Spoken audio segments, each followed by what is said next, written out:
You're listening to The Rural Report on ABC Local Radio. Good morning and welcome to The Rural Report. I'm Kat McGorran. On today's show, we're going to hear from a local stockman, Jim McDonald, who took a job on a live export ship to see for himself what really goes on, and also how the lack of rain on the southeast is affecting irrigation. Now, Eastern Victoria may seem a world away from Australia's live export industry, but one local stockman took such an interest in the issue that he applied for a job on a live export ship. In January, Jim McDonald spent nearly a month working as a stockman on the Ocean Drover, a ship carrying around 7,000 head of cattle and approximately 43,000 sheep. Having done station work in Northern Australia, Jim McDonald wanted to see for himself how animals were treated on a live export ship and share his story with as many people as possible. I emailed Wellards last year and told them that I was interested in seeing what life was like on a live export vessel, and I showed them that I'd worked for a lot of people in the industry, that I had a lot of experience working on cattle stations in the north of Australia, and they offered me a position on the Ocean Drover in January of this year. Well, what was the ship's journey? We left Fremantle in early January, about the 5th I think we left, and we went up past Sri Lanka. We went into the Gulf of Aden and then up into the Gulf of Aqaba, and up in there you've got the port of Eilat, which goes to Israel, and you've also got the port of Aqaba, which is in Jordan, and we dropped animals off at both those locations. How long was the average trip for an animal? Oh, the animals were all on the boat for about 3.5 weeks. Just generally, what did you observe? The conditions on the boat were pretty good. The animals actually seemed very contented. The animals were fed 3 times a day. Their water troughs were cleaned out at least twice or more. I was really struck by what was expected of me. I was actually expecting it to be a much easier job than what it was. The big thing was water troughs. The animals, of course, they poo a fair bit. It was really considered a sin if you walked past a dirty trough. It was drummed into us before we even got on the boat. So how many staff members were on the ship? There's myself and 2 other stockmen.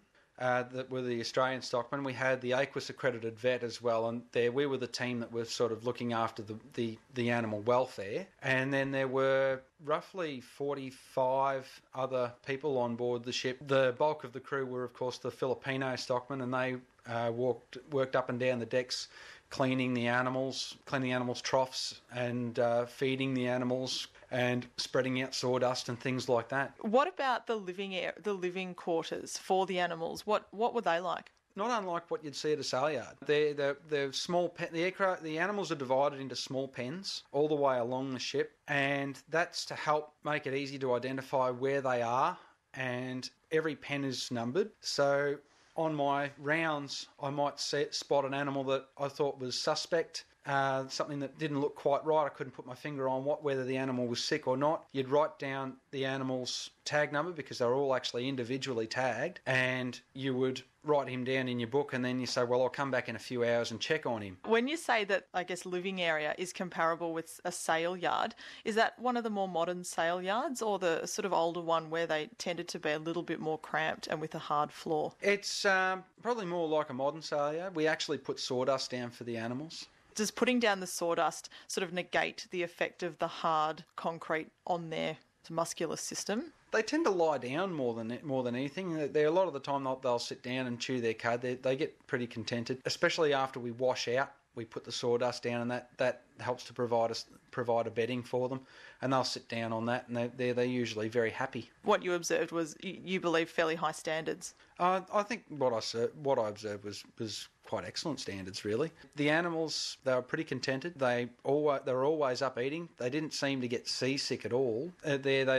especially towards the end of the journey, they got very friendly with us. So you'd be happy for, say, your cattle to be on a ship like that? I would be, yes. While this ship did seem to have quite good standards, or as you say, excellent, how can you be sure that other ships also uphold similar standards? Well, all people that live export from Australia are governed by the same standards. I haven't seen the standards on board ships from other companies. As far as Wellards go, there's a culture there of high standards of animal welfare, and that really showed. So now you've actually written a story about your journey.